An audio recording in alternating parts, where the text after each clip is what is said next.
1절 말씀입니다. 요한계시록 1장 7절에 있는 말씀 한 절만 봉독하겠습니다. 제가 읽겠습니다. 볼지어다 그가 구름을 타고 오시리라. 각 사람의 눈이 그를 보겠고 그를 찌른 자들도 볼 것이요 땅에 있는 모든 족속이 그로 말미암아 애곡하리니 그러하리라. 아멘. 오늘 제목 말씀 예수님의 재림입니다. 우리는 하나님께서 하신 일들을 성경을 통해서 확인을 할 수 있죠. 성경이 없으면 하나님께서 천지 만물을 창조하신 것을 우리가 어떻게 알겠어요? 성경은 하나님께서 하신 일들을, 그 중에서도 특별히 우리와 관계된 일들을 하나님께서 필요한 부분들만 하나님이 택하셔서 성령의 충만함을 입은 사람들을 통해서 우리에게 남겨주신 하나님의 뜻이 하나님 말씀입니다. 그래서 우리는 하나님 말씀이 없으면 하나님께서 우리를 위해서 무엇을 하시는지를 알 수가 없어요. 한번 상상을 해 보십시오. 상상하기도 싫은 일이지만 성경이 없다면 뭘 어떻게 믿겠어요? 성경이 없으면 창조주 하나님을 우리가 어떻게 알겠어요? 그러니까 지금 하나님을 섬기지 않는 많은 사람들, 그걸 이 땅에서는 이제 종교라고 불러요. 그 종교에서 주장하는 거 가만 보세요. 우리 성경에서 말하는 것처럼 삼위 하나님께서 천지 만물을 창조하셨다는 말이 전혀 없습니다. 그들에게는. 왜냐하면 그들에게 말씀이 없기 때문이죠. 그래서 그들은 상상의 나래를 펴니다. 이래 설 것이다, 저래 설 것이다. 근데 우리는 성경이 있기 때문에, 말씀이 있기 때문에 창조주 하나님을 믿는 거죠. 그래서 성경의 맨 처음 출발점은 창조주 하나님에서부터 출발을 합니다. 창세기 1장 1절이 없으면요, 창세기 1장 2절부터 지금 우리가 보고 있는 계시록 마지막 장 마지막 절까지 존재할 수가 없어요. 설령 존재한다 할지라도 창조주 하나님을 모르고 그냥 자연 현상으로 우연히 생겨난 것이다 이렇게 생각하는 거죠. 지금 이 땅에서 하나님의 사람, 예수를 믿는 사람 외에는요, 창조주 하나님을 믿지 않습니다. 인정을 안 합니다. 비과학적이라 이렇게 얘기를 하죠. 과학이라고 하는 것은 인간들이 그렇다라고 증명된 것만 모아놓은 게 과학입니다. 그렇죠? 그러니까 사람들이 그렇다라고 인정되는 것만 모아놓은 것이 과학이고 그거는 믿을 만하다 그러죠.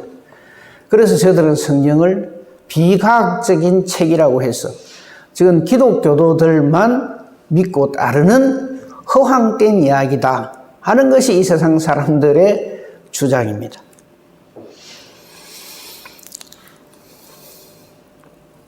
근데 이 성경에 의하면은 하나님께서 천지 만물을 창조하셨고 죄가 어떻게 세상에 들어왔으며 그 죄의 문제를 어떻게 해결할 수 있는가 하는 것이 성경에 기록되어져 있어요. 뭐 여기 계신 분들은 그 말씀들을 다 잘 아실 거니까 제가 새삼스럽게 다시 말씀 안 드려도 잘 아실 거예요. 우리가 다 죄가 있죠, 그죠? 죄가 있잖아요, 그죠? 근데 우리의 이 죄의 문제를 우리가 해결을 할 수가 없어요. 우리의 죄가 어떻게 하면 없어집니까? 내가 내 목숨을 걸고 내 죄값을 받겠습니다. 이건 당연히 그렇게 돼 있어요. 하나님 그렇게 하리라고 하시기 때문에, 죄의 삭은 사망이라 했기 때문에.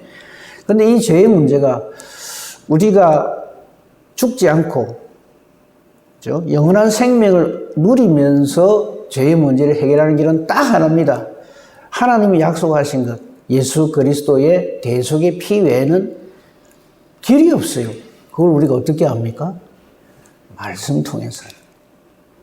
말씀이 없으면 우리는 신앙생활 한 발짝도 할 수가 없어요.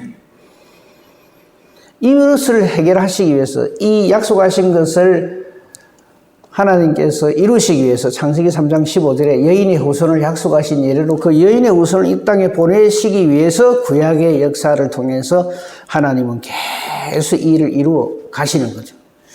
그러다가 마침내 이제 신약이라고 부르는 복음서에 들어오면 예수님이 실제로 하나님의 언약대로 이 땅에 오신 것이 기록되어져 있죠. 예수님 왜 오셨습니까? 성자 하나님께서 심심해서 이 땅에 어떤가 구경하러 오신 거 아니잖아요.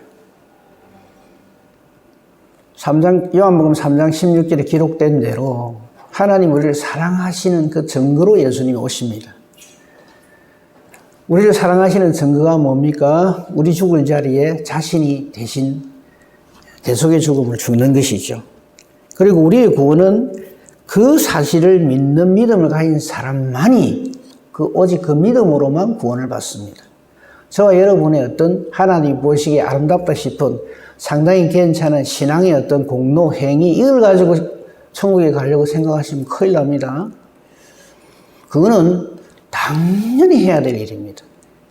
구원 얻은 사람은 당연히 그렇게 살게 되어 있어요. 근데 그걸 마치 천국에 가는 대단한 어떤 공로인 것처럼 생각하고 있으면 참 성경을 모르는 사람이죠. 아무튼 예수님을 믿는 믿음을 가진 사람들은 예수님을 믿는 이유가 성경에 기록된 대로 저를 믿는 자마다 멸망치 않고 영생을 얻으리라 하신 그 말씀대로 우리는 구원을 얻게 되지요. 그것을 믿는 사람들이 저와 여러분, 교회요, 성도입니다. 그죠? 다 아는 내용이에요. 예수님의 죽으심이 바로 단순한 예수님만의 죽음이 아니라 저와 여러분의 대속을 위한 죽음이시라. 그건 하나님이 정해놓으신 거예요. 우리가 정한 게 아니고. 이 사람이 죽는 것이 우리의 죄가 속함되도록 해주십시오. 그게 아니고 하나님이 그렇게 정해놓으신 거예요. 그걸 성경을 통해서 우리에게 알려주시는 거죠. 성경이 없으면 우리는 그걸 모르죠. 알 수도 없고.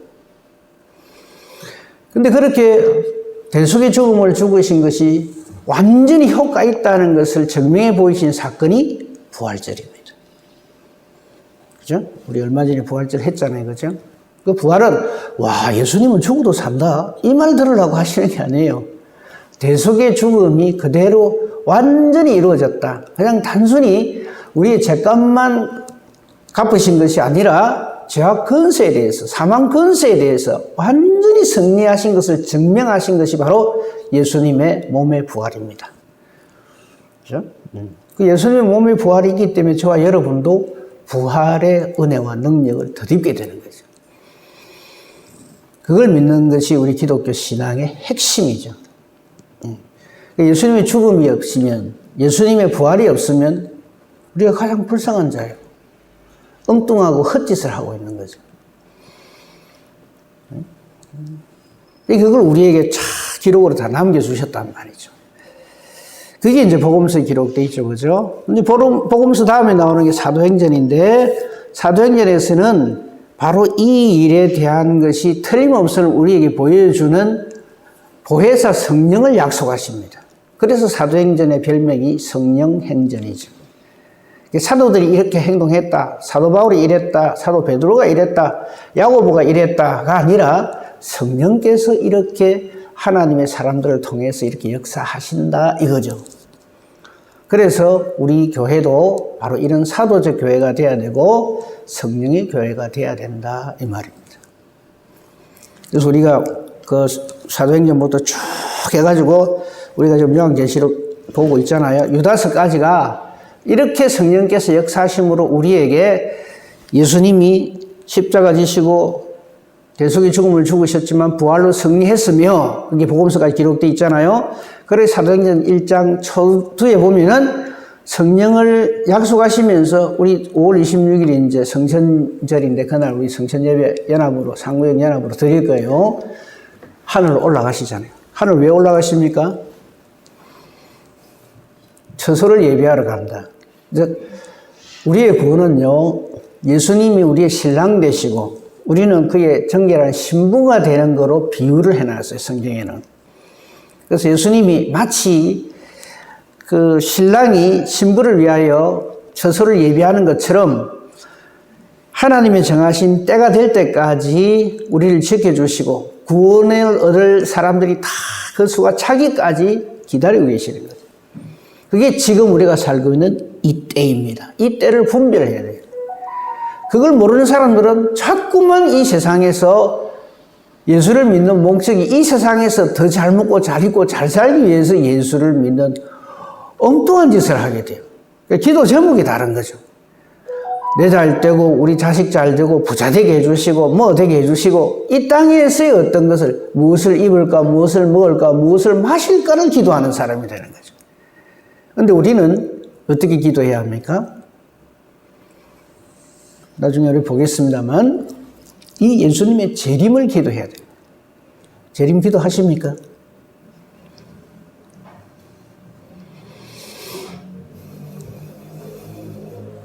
지금까지 제가 하나님께서 예수 그리스도를 통해 하신 일들을 성령께서 함께 동력하심으로 우리의 구원을 위해서 행하신 일들을 간략하게 말씀드렸는데 이것이 전부 성경에 기록되어 있고 그 모든 것들이 그대로 이루어졌습니다. 하나 이루어지지 않은 것이 오늘 제목 말씀처럼 예수님의 재림, 이걸 앞두고 있는 거예요.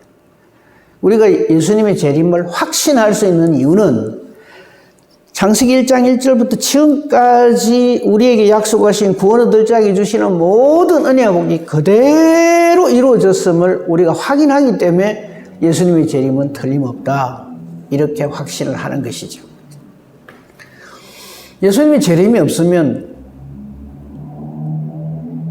우리가 지금 하는 이 모든 것이 정말 어처구니 없는 바보 같은 짓이 되는 거죠. 그런 관점에서 우리가 이 예수님의 재림을 봐야 합니다. 자, 지금까지 쭉 서론 삼아서 예수님의 재림에 대해서 개괄적인 것을 말씀드렸는데 7절을 한번 보십시다. 볼지어다. 봐라, 이 말이죠. 뭘 바라느냐면 그가, 여기서 그가 지금 7절에만요 한 5번 나오죠. 예? 4번인가 나옵니까? 그가 그를 이 쭉쭉 나오는데 그로 말미암아 이렇게 쭉 나오는데 요 그는 예수 그리스도시라는 건 틀림없죠, 그죠? 볼지어다 그가 구름을 타고 오시리라 그랬어요. 예수님의 재림은 구름을 타고 옵니다. 그러니까 뭐 이런 엉터리 같은 손사이비 그 재림 예수들이 참 많죠. 내가 재림 예수다 이러면서 그게 전부 엉터리라는 거죠. 각 사람의 눈이 그를 본다 그래서 구름을 타고 오시는 그 모습을 각 사람의 눈이 전부 그걸 봅니다. 나는 못 봤는데 이런 사람이 없어요. 그러니까 누가 재림 예수다 하거든 이래 말하십시오. 나는 당신 오는 거 못 봤다 이러면 돼요. 그러면서 저 1장 7절을 딱 들먹이면 돼요. 각 사람의 눈이란 말은 모든 사람의 눈이 이 말이에요. 예외 없이. 그 중에는 심지어 예수님을 찌른 자들도 볼 것이다. 이 땅의 모든 본디오 빌라도들도 다 본다. 예수님을 죽인 자들도, 예수님을 핍박한 자들도 전부 예수님의 구름을 타고 승리하시는, 재림하시는 예수님을 전부 볼 것이다. 땅에 있는 모든 족속이 이 예수님으로 말미암아, 구름을 타고 오시는 재림하시는 예수님으로 말미암아 애곡한다. 저거는 회개한다는 말이 아니에요. 자기들의 믿음 없음을 가슴을 치면서 분통히 여기면서 후회한다 이 말입니다. 후회하고 회개하고 다릅니다. 땅에 있는 모든 족속이 그로 말미암아 애곡하리니 그러하리라. 아멘. 그러하리라는 말도 아멘이고요. 아멘도 아멘. 그러하리라가 아멘이라는 뜻이에요. 아멘, 아멘. 두 번 이렇게 말을 함으로써 틀림없이 이렇게 되어진다 라고 하는 것이 이 계시록 1장 7절에 기록된 말씀입니다. 그죠? 이 계시록 역시 예수 그리스도의 계시로서 여호와 하나님께서 성령을 요한에게 주셔서, 사도 요한에게 주셔서 하나님의 뜻을 기록한 것이 계시록이잖아요. 맨 마지막 성경이면서 마지막 때 일어날 일을 이렇게 기록을 하고 있어요. 이 구름을 타고 오시리라 하는 이 부분에 대해서 조금 더 보겠습니다. 이 구름을 타고 오신다는 말이 어디에 맨 처음 기록되어 있느냐 하면 다니엘서에 기록되어 있어요. 다니엘서 7장 13절, 14절에 보면 여러분 찾으실 필요 없어요. 그냥 기록해놓은 있을 때는 기록하시고요. 목사님 띄워줄 겁니다. 이 다니엘서 7장 13절은 인자라는 말이 등장하는 것으로 유명하죠. 그래서 예수님께서 자신을 일컬어서 인자라는 말을 하는 것은 저 다니엘서 7장 13절에 나오는 다니엘의 예언, 저 인자로부터 시작이 됩니다. 그래서 예수님이 인자를 할 적에는 바로 저 다니엘 7장 13절을 근거로 한 겁니다. 다니엘이 환상 중에 보니까 이랬죠. 저 말 나왔으니까 환상 중에 본다는 말이 나왔으니까 한 말씀 드릴게요. 다니엘서는요 12장까지 있어요. 그래서 다니엘서, 근데 우리 대부분의 성도님들이 보면 다니엘서 1장부터 6장까지는 잘 알아요. 그죠? 뭐 어린 때 포로로 잡혀갔는데 바벨론 포로로 잡혀갔는데 아주 똑똑해가지고 뭐 이래하고 우상제물 안 먹고 이래하고 뭐 이런 거. 다니엘이 세 친구가 뭐 불무불에 던져진다 해도 우상에게 절하지 아니한 거 뭐 이런 것들. 아주 신앙의 훌륭한 모습들, 이런 거는 잘 알아요. 그러니까 다니엘서 6장에서 가면 사자굴에 던져지는 다니엘이지만 거기서도 하나님께 지켜주셔서 승리했다. 거기까지는 잘 알아요. 근데 다니엘서 그래서 좀 6장까지 뿐인 줄 알아요. 근데 1장부터 6장까지는 진짜 하나님이 하시고 싶으신 말씀, 다니엘서 7장부터 12장까지를 말씀하시기 위한 서론에 불과해요. 진짜 우리가 다니엘서에서 읽어야 될 부분은 다니엘서 7장부터 12장까지입니다. 기회 나시는 대로 어쩌든지 한번 읽어보십시오. 다니엘서 7장부터 마지막 12장까지 쭉 읽어보십시오. 저거를 읽고 계시록 읽으면요, 두 개가 똑같습니다. 그래서 다니엘서가 바로 구약의 계시록입니다. 아마 사도 요한도 이 요한계시록 기록하면서 아마 그 다니엘서를 봤더니 이것도 많이 보던 글인데 이럴 거예요. 지금 저기도 보십시오. 내가 또 7장 13절만 보십시다. 내가 또 밤 환상 중에 보니 인자 같은 이가, 즉 사람의 모습을 한 사람이 이 말이에요. 예수님을 말하는 거죠. 저기도 보십시오. 하늘 구름을 타고 와서, 이 바로 재림을 얘기하고 있는 거예요. 여적부터 항상 계시냐에 나가 그 앞으로 인도되매 그에게 권세와 영광과 나라를 주고 모든 백성과 나라들과 다른 언어를 말하는 모든 자들을 그를 섬기게 했다. 재림하실 때의 모습을 벌써 저기서부터 예고를 해놓은 거예요. 예언을 해놓은 거죠. 그의 권세는 소멸되지 아니하는 영원한 권세요 그의 나라는 멸망치 아니할 것이니라. 저게 우리가 장차 들어갈 하나님 나라의 모습이다. 이미 다니엘서에서 예수님이 인자시라고 하는 것을 말씀하면서 그때 벌써 목사님 13절 다시 한번 조금만, 하늘 구름을 타고 다시 재림하신다는 것을 벌써 이 다니엘서에 이미 예고를 해놨어요.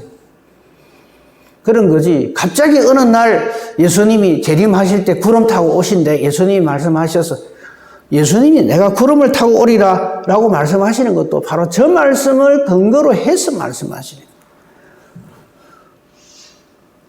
그러면 다니엘서 7장 13절에 우리가 확인했으니 예수님이 그럼 친히 하신 말씀도 한번 봅시다. 마태복음 24장 30절 한번 보세요. 거기 보면 예수님께서 마지막 때에 내가 구름을 타고 오신다고 분명히 말씀해요. 그때 인자의 징조가 하늘에서 보이겠고 그때 땅의 모든 족속들이 통곡하며, 저거 보십시오. 계시록에 나오는 말하고 똑같잖아요. 땅의 모든 족속들이 예수님 오시는 걸 보고 통곡한다. 그들이 인자가 구름을 타고 능력과 큰 영광으로 오는 것을 보리라. 저 말씀 예수님 직접 하신 말씀. 그러니까 다니엘에 있는 말씀이나 예수님이 친히 하신 말씀이나 계시록에서 기록되어 있는 말씀이나 정확하게 일치를 하는 거예요. 그래서 구약에 없는 말을 하는 예수님은 있을 수가 없고요. 그것을 다 구약 성경을 근거로 해서 모든 신약의 성경들이 쫙쫙 연결되어져서 기록이 되어져 있다. 그죠? 그리고 31절을 보십시오. 어떤 분이 이런 분들이 있어요. 아이고, 내가 잠이 많아가지고, 내 자는 사이에 예수님 옷이 못 자나고, 예수님은 재림했는데 내가 잠뒀고 말이지. 몸 깨가지고, 알람 소리도 잘 못 듣고 이러는데, 내가 이제 나이가 들어가 귀가 잘 안 들리고, 걱정하지 마십시오. 그가 큰 나팔소리와 함께 천사들을 보내니, 그들이 그의 택하신 자들을 하늘 이 끝에서 저 끝까지 사방에서 다 모읍니다. 그렇게 하시겠다 하는 것이 예수님의 재림입니다. 이 재림을 우리가 학수고대하고 지금 신앙생활을 해야 되는 거예요. 예수님 오시는 건 좋은데 내 갯돈 타고 나면 오시면 좋겠다 이래서 하면 안 된다 이 말이에요.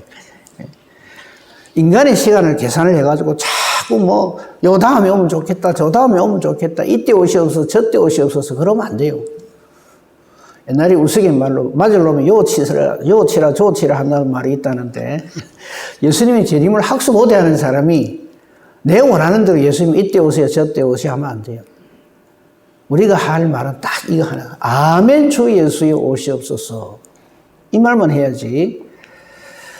그 날과 그 시를 자꾸만 이야기하는 그게 이단이에요. 그죠? 지금 꽤 오래됐죠. 옛날에 다미선교회 뭐 언제 예수님 오신다 해가지고 난리를 친 적이 있죠. 그 바람 믿음이 연약한 사람들 다 떨어져 나갔어요. 사기다 이래가지고. 그래서 그 이후로는 예수님 재림 제자도 못 꺼내는 거예요. 예수 믿는 사람들이. 그게 전부 마귀의 장난입니다. 어쩌든지 재림하시는 예수님을 못 만나게 하려고 실패한 자로 만나게 하려고 별짓을 다 합니다. 그것까지도 우리는 알고 신앙생활을 해야 되는 겁니다. 마태복음 24장 복음에 26장 64절도 한번 봅시다. 이 예수님께서 이렇게 구름을 타고 오시리라 하는 말 63절을 한번 보십시오. 목사님. 64절 앞에 64절 보면 됩니다. 64절 보면요. 자, 예수님께서 저 이제 십자가 막 지실 그때 모습입니다. 십자가 지시는 그때 모습인데 예수께서 이르시되 네가 말하였느니라. 그러나 내가 너희에게 이르노니 이후에 인자가 권능의 우편에 앉아 있는 것과 하늘 구름을 타고 오는 것을 너희가 보리라. 저 대제사장이 그 말을 합니다. 그러니까 이 말을 들은 대제사장은 어쩌겠어요? 뒤집어지는 거죠. 자기가 자꾸 하나님의 아들을 하는 그것도 지금 못마땅해 죽이려고 하는 마당에 예수님께서 권능의 우편에 앉을 것과, 즉 권능의 우편에 앉는다는 말은 하나님과 동격이다 이 말이에요. 그러면서 장차 하늘 구름을 타고 오는 것, 예수님 지금 재림을 얘기하는 거예요. 그것을 너희가 보리라. 저 말도 계시록이든 말씀과 똑같죠. 그를 찌른 자도 볼 것이고 모든 이 땅의 족속들이 다 예수님을 구름 타고 오신 것을 보리라 하는. 저 말을 하니까 대제사장이 자기 옷을 찢으면서 신성모독한다. 참남하다 이러죠. 그리고는 십자가에 죽여야 된다. 이래갖고 십자가에 죽이는 거예요. 예수님 십자가 지시는 그 항목 중에 하나도 저렇게 인자가 구름을 타고 올 것이다 하는 그 말도 포함이 돼요. 반드시 되어질 재림하시는 예수님의 모습을 자기가 이야기를 하는데 그걸 가지고 명색이 대제사장이라는 자가 저 사람 왜 저러겠어요? 말씀을 모르니까 저러고. 다니엘의 말씀이라든지 이런 예수님의 말씀에 대해서 아주 무지하는 것. 그러니까 이 뭡니까? 신분만 대제사장이지 전혀 말씀이 없는 사람. 그러니까 예수님이 성자 하나님이신 자기를 창조하신 그분 앞에서 저렇게 그냥 예수님을 모독하고 자기 옷을 찢으면서 신성 모독한다고. 우리가 하나님 말씀을 모르면 저래 됩니다. 대제사장이라도 저렇게 돼요. 그래서 우리는 어쩌든지 모든 우리의 신앙의 모든 기준, 캐논은 말씀입니다. 말씀 없이 신앙생활하는 건 전부 저건 엉터리, 사기입니다. 복음이 아니기 때문에. 그렇죠? 사도 바울도 한 말이 있어요. 데살로니가전서 4장 16절 17절에 보면 사도 바울도 예수님이 구름 타고 오시는 것을 증명을 해요. 주께 소령과 천사장의 소리와 하나님의 나팔 소리로 친히 하늘로부터 강림하시리니 그리스도 안에서 죽은 자들이 먼저 일어나고 그 후에 우리 살아남은 일도 그와 함께 구름 속으로 끌어올렸어요. 예수님 구름 타고 오시는 그쪽으로 쫙 다 올라간다는 얘기입니다. 그래서 하나님의 나라에 우리가 영접해진다 하는 말을 하고요. 예수님이 성천하실 때 모습 한번 봅시다. 사도행전 1장 9절에 보면요. 9절 11절에 보면 이 말씀을 마치시고 그들이 보는 데서 올려가시니, 이게 이제 우리 성천절이잖아요. 좀 있으면 5월 26일이 구름이 그를 가려 보이지 않게 하니까 제자들이 막 안 보이니까 자꾸 보려고 하니까 흰옷 입은 두 사람, 천사겠죠. 그들 곁에 서서 이렇게 선포를 합니다. 갈릴리 사람들은 어찌하여서 하늘을 쳐다보느냐. 너희 가운데서 하늘로 올려지신 이 예수는 하늘로 가심을 본 그대로 다시 오신다. 다시 오시는 게 뭐예요? 재림이죠. 다시 제자에 올림자, 재림입니다. 이 틀림없는 하나님의 약속의 말씀입니다. 이럴 때에 그러면 예수님의 재림이 꼭 일어나야 할 그러면 이유가 뭐냐? 거기에 대해서 좀 말씀을 봅시다. 중간에 좀 찾아야 될 말씀도 있지만 다 생략하고요. 요거는 보고 갑시다. 예수님 재림하실 때 어떤 사람들이 이렇게 보느냐. 예수님 초림하실 적에는요, 처음에 오실 적에, 우리 그걸 성탄절이라고 그러죠. 아는 사람이 없었어요. 그죠? 동방의 박사들, 하나님께서 메시아 별을 보내주셔서 그걸 보고 예루살렘까지 찾아오고, 그 다음에 들에서 양을 치던 목자들에게 하나님께 천사를 보내셔서 예수님 오심을 알려주고, 그러니까 극히 일부 사람들만 예수님이 오신 것을 알게 됐죠.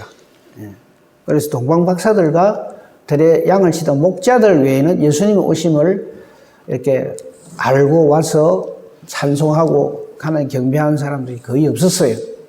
근데 재림하실 때는 어떠느냐? 마태복음 24장 23절 이하에 보면 잘 나타나 있는데요. 자, 우리가 하도 이제 재림 예수 이야기는 어디서 들었는데, 예수님이 언제 오실란가, 벌써 오셨는가, 저 사람이 재림 예수라는데 맞나 아니나 이런 말들을 하니까 아예 딱 잘라 말씀하십니다.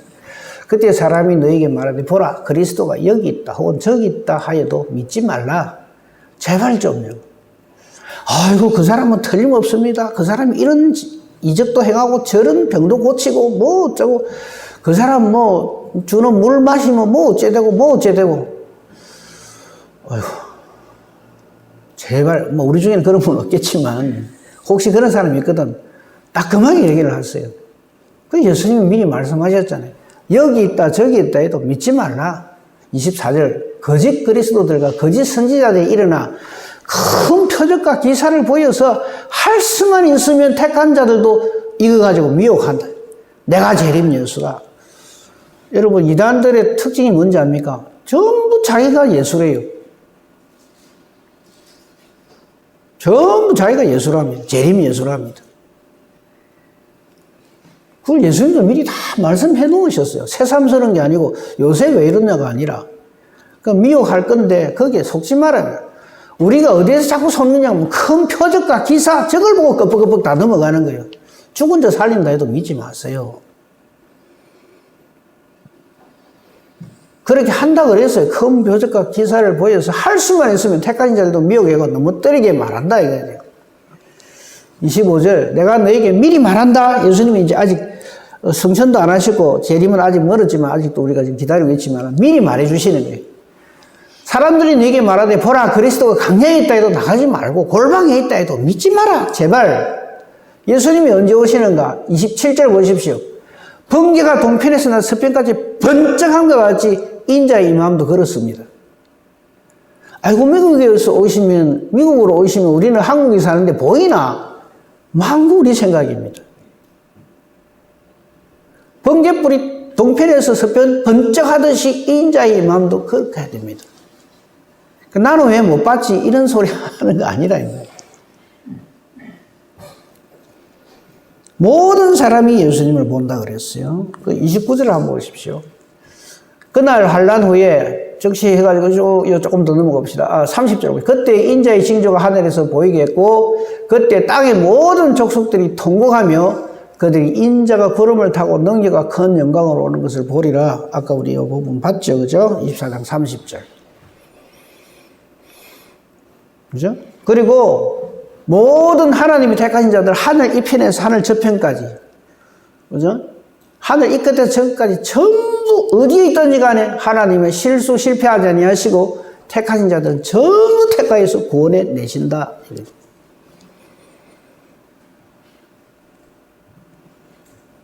내가 이해가 안 된다고 해서 하나님이 약속하신 저것을 불신을 하면 안 돼요.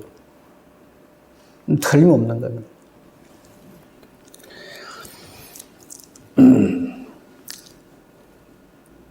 계시록 19장을 보겠습니다. 계시록 19장은 참 중요한 것이 여러분 가진 성경 계시록 19장을 보면요. 그게 제목이 어떻게 됐냐면 어린 양의 혼인잔치 이렇게 제목이 붙었어요. 아예 19장 계시록 19장이 그래서 계시록 19장 1절에서 10절까지 참 다 좋은 말씀인데 7절만 한번 주목해서 보십시다. 거기 보면 우리가 즐거워 크게 기뻐하며 그에게 영광을 돌리세 어린 양의 혼인 기약이 이르렀고 저 어린 양의 혼인 기약이 언제 신호냐 하면 예수님의 재림이다. 그래서 우리 찬송할 시기도 어쩝니까? 신랑 되신 예수께서 다시 오실 때 그래서 그렇게 찬송을 하는 거예요. 즉 예수님의 재림이 어린 양이신 예수 그리스도의 우리의 신랑으로서 우리에게 오실 적에 신부된 이 땅의 모든 교회 성도들이 그렇게 혼인을 하는 것으로 비유를 했단 말이죠. 우리가 구원받는 것을 비유입니다. 그의 아내가 자신을 준비하였으므로 그에게 빛나고 깨끗한 세마포 옷을 입도록 허락하셨으니 이 세마포 옷이 뭐냐면 성도들의 옳은 행실이다. 말씀을 보고 성령으로 인칭을 받아서 성령으로 충만하여 성령의 열매를 맺는 우리 성도들의 옳은 행실이 바로 우리의 깨끗한 세마포, 예복을 입은, 그래서 구원을 받는 신부가 예복을 입잖아요. 그죠? 여러분 결혼식장에 가서 누가 신부인지 누가 신부가 아닌지 어떻게 압니까? 신부는 웨딩드레스를 딱 입거든요. 딱 보면 알잖아요.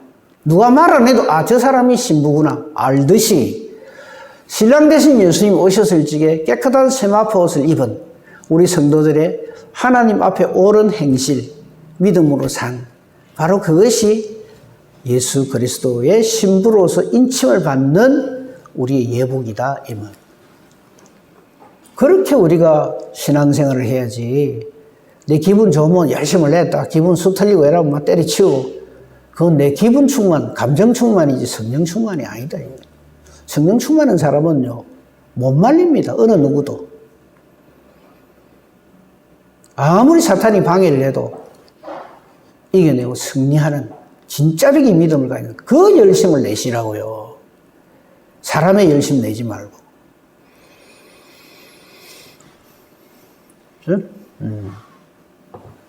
얼마나 아름다운 말씀이 저기 기록되어 있습니까? 따라서 우리 예수님의 이 재림에 대해서 그냥 단순히 몰라 예수님 오신다고 성경에 기록해놨대 이렇게 하시면 안 되고요.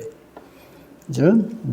바로 이 확실의 말씀을 가지고서 우리가 신앙생활을 해야 됩니다. 그 계시록 22장 맨 마지막에 보면 이런 말씀이 있죠. 22장 20절에 보면 이것들을 정언하신가 이르시되 내가 진실로 속히 오리라 하시거늘 이 말에 대해서 우리는 아멘 주 예수여 오시옵소서 이래 돼야지.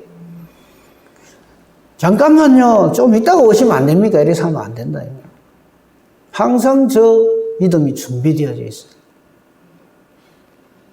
도적같이 오실 적에 우리는 딱 준비된 믿음을 가지고 그래서 아멘 주 예수의 오시옵소서 하는 믿음을 가지고 살아났고 계시록 맨 마지막에 딱 붙여놨던 저것도 우리의 어떤 의지나 능력으로 되는 게 아닙니다. 주 예수의 은혜가 있는 자에게 이 은혜와 복으로 충만한 복된 저와 여러분이기를 우리 주님의 이름으로 축복하며 축원합니다. 아멘. 기도하는 대신에요 175장 찬송하고 마치도록 하겠습니다.